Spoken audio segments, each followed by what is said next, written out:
Hello and welcome back to the session on the CIS controls.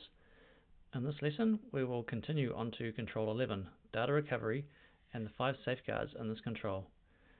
Control 11 focuses on the ability to recover data in systems after a security incident, system failure, or data loss event. It emphasizes the importance of implementing automated backups, secure storage, periodic testing, and having a documented recovery process in place. Why is this control important? 1. Ensures business continuity. Reliable backup help organizations resume operations quickly after disruptions. 2. Protects against ransomware. Having secure offline backups is critical to recover encrypted or deleted data without paying attackers. 3. Reduces impact of human error or malfunction. Accidental deletions or hardware failures can be mitigated with recent restorable backups. 4. Supports compliance. Many regulations, for example HIPAA, GDPR, PCI DSS, require formal data backup and recovery processes. 5. Builds resilience. Testing backup restoration processes ensures the organization is prepared for real-world data recovery scenarios. Let's start learning about each of the safeguards within Control 11. Safeguard 11.1. Establish and maintain a data recovery process. Comes under the Govern security function and is within Implementation Group 1. The safeguard requires organizations to create and maintain a formal, documented data recovery process. The process should clearly define how the organization will restore data and systems after an incident, including backup scope, prioritization, and data security. Why is the safeguard important? 1. Minimizes downtime. A well-structured recovery process helps ensure operations resume quickly after data loss or system failure. 2. Supports business continuity. Defines which systems and data are most critical and ensures they are recovered in the correct order. 3. Reduces risk of data loss. This ensures regular and secure backups are in place and restorable. 4. Mitigates ransomware impact. This provides a clear plan to recover from attacks without paying a ransom. 5. Compliance and audit readiness. Many frameworks, such as ISO 27001, NIST, and HIPAA, require documented recovery procedures. Key elements of the recovery process include what data and systems are included in backups, which systems should be restored first based on business impact, how backups are protected, for example, encryption, immutability, access control, how often the restoration process is tested, and a process is reviewed annually or after major organizational or infrastructure changes. Possible tools to help include a data recovery policy. This outlines the organization's approach to backup and recovery operations. A business continuity plan, or BCP. This defines critical systems, recovery priorities, and continuity requirements. A disaster recovery plan, or DRP, provides step-by-step recovery procedures for IT systems and services.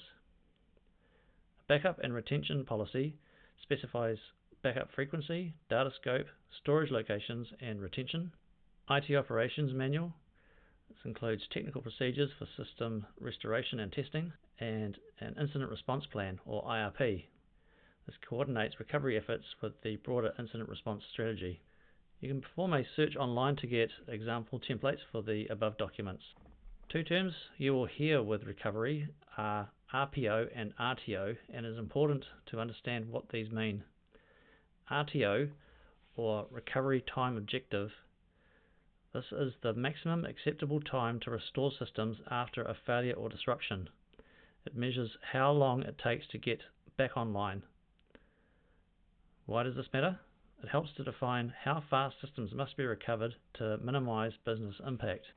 RPO, or Recovery Point Objective. This is the maximum acceptable amount of data loss measured in time. It measures how much data you can afford to lose. Why does this matter?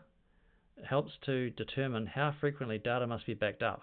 Now, the lower the RTO and RPO, this generally requires investment in infrastructure, resources, and technology to enable such capabilities as high availability, disaster recovery, hot sites, etc. that support these low metrics. Quick example, if your RTO is 4 hours, this means that you must restore operations within 4 hours after a failure. If your RPO is 30 minutes, you must not lose more than 30 minutes of data. Safeguard 11.2, perform automated backups, comes under the Recover Security function and is within Implementation Group 1. This safeguard requires organizations to configure and perform automated backups of all in-scope enterprise assets. Backups should occur at least weekly or more frequently, depending on how sensitive or critical the data is. Why is this safeguard important? Automated backups are a key component of a resilient data recovery strategy. They help ensure that recent data can be restored in the event of system failure, ransomware attacks, accidental deletion, natural disasters, or other disruptions. By automating the process, organizations reduce the risk of human error and ensure consistent backup practices across all critical systems. Possible tools to help include Veeam Backup and Replication, Acronis Cyber Backup, Commvault, Windows Server Backup, rsync and cron for Linux, AWS Backup, Azure Backup. Safeguard 11.3, protect recovery data, comes under the Protect Security function and is within Implementation Group 1. The safeguard emphasizes the importance of ensuring that recovery data, such as backups and disaster recovery or DR data, is protected with the same level of security as the original operational data. The safeguard requires organizations to implement equivalent security controls for the recovery data to prevent it from being a weak point in the organization's overall security posture. Why is this safeguard important? 1. Data protection during recovery. Backup and recovery data are critical for restoring systems and data after an incident. If these backups are compromised, it could expose the organization to further damage, including unauthorized access to sensitive data. By protecting this data, organizations ensure that it is safe from tampering, loss, or theft, even if their primary systems are breached. 2. Compliance and risk mitigation. Many regulations require the protection of sensitive data in both production environments and backups. By ensuring the same security measures are applied to recovery data, organizations can meet compliance requirements and reduce the risk of costly data breaches. 3. Ensuring recovery integrity. If recovery data is compromised or tampered with, it could lead to incomplete or inaccurate recovery, delaying recovery times and affecting business continuity. Proper protection ensures that recovery data can be trusted to restore systems to a secure state. Steps to protect recovery data include encryption, data separation, access controls, and redundancy. Possible tools to help include encryption tools such as BitLocker for Windows, Veracrypt, Veeam Backup and Replication, or cloud service encryption features such as AWS KMS and Azure Key Vault. Backup and recovery solutions such as Veritas Net Backup, Veeam Backup and Replication, Acronis Cyber Backup, Rubrik. Cloud backup services for encrypted backups, including AWS Backup, Microsoft Azure Backup, Google Cloud Backup. Identity and Access Management, or IAM, including Entra ID, Microsoft Azure Active Directory, AWS IAM OneLogin. Multi-factor authentication, or MFA, from Duo Security, Google Authenticator or Microsoft Authenticator. Storage solutions for data separation include Storage Area Networks or SANs, Network Attached Storage or NAS, Amazon S3 with separate encryption keys. Safeguard 11.4, establish and maintain an isolated instance of recovery data, comes under the Recover Security function and is within Implementation Group 1. The safeguard requires organizations to maintain a separate, isolated copy of their recovery data. The isolation helps protect backup data from being accessed, altered, or deleted by ransomware or malicious actors during a cyber incident. Isolation can be achieved through physical separation, for example offline backups, logical separation, for example immutable cloud storage, or geographic separation, for example off-site backups. Why is the safeguard important? It protects recovery data from cyber threats like ransomware. It ensures recovery capability even if primary systems are compromised. It supports business continuity and disaster recovery planning, and it meets regulatory and compliance requirements for data protection and integrity. Examples of implementation for isolated instances of recovery data include offline backups stored on external hard drives or tape disconnected from the network, immutable cloud backups, for example write once, read many storage, off-site backup replication to a secure secondary location, or backup data protected with version control and access restrictions.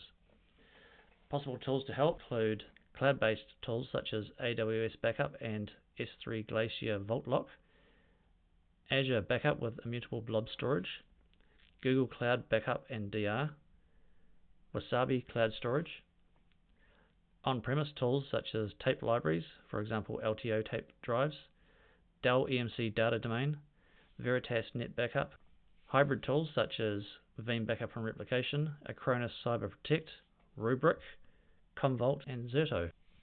Safeguard 11.5 Test Data Recovery comes under the Recover Security function and is within Implementation Group 2. Organizations must test backup recovery at least quarterly or more often if necessary on a sample of in-scope enterprise assets to ensure that critical data and systems can be reliably restored in the event of data loss or disruption. Why is the safeguard important? 1. Backups are only useful if they work. Testing confirms that data can be restored as expected, minimizing downtime during emergencies. 2. Validates processes and tools. It ensures backup tools and procedures are functioning correctly and that staff know how to use them. 3. Reduces risk from ransomware, hardware failure, or human error. Regular testing helps prepare for incidents where data integrity is compromised. 4. Compliance and audit readiness. Many standards and regulations require evidence of tested recovery capabilities. 5. Improves confidence in business continuity. Regular testing builds trust in the organization's ability to recover quickly and completely. Possible tools to help include backup and recovery solutions such as Veeam Backup and Replication, Acronis Cyber Backup, Veritas Net Backup, Rubrik, cloud backup services such as AWS Backup, AWS Disaster Recovery, Microsoft Azure Backup, Google Cloud Backup and DR, backup monitoring and reporting tools such as Backup Radar, Enable Cove Data Protection, Unitrends, documentation and workflow tools such as ServiceNow or Jira, Confluence, SharePoint, Power Automate, Zapier, and virtual lab or sandbox environments such as VMware, vSphere, or Hyper-V. In this lesson you have learnt the 5 safeguards included in CIS Control 11, Data Recovery, the implementation group of each safeguard, and possible tools to use within each safeguard. In the next lesson I'll take you into Control 12, Network Infrastructure Management, including the recommended safeguards in this control, the implementation group of the safeguards, and some recommendations on tools you may use to help in implementing the safeguards. I look forward to you joining me in the next lesson as we continue discovering the CIS controls. Thank you.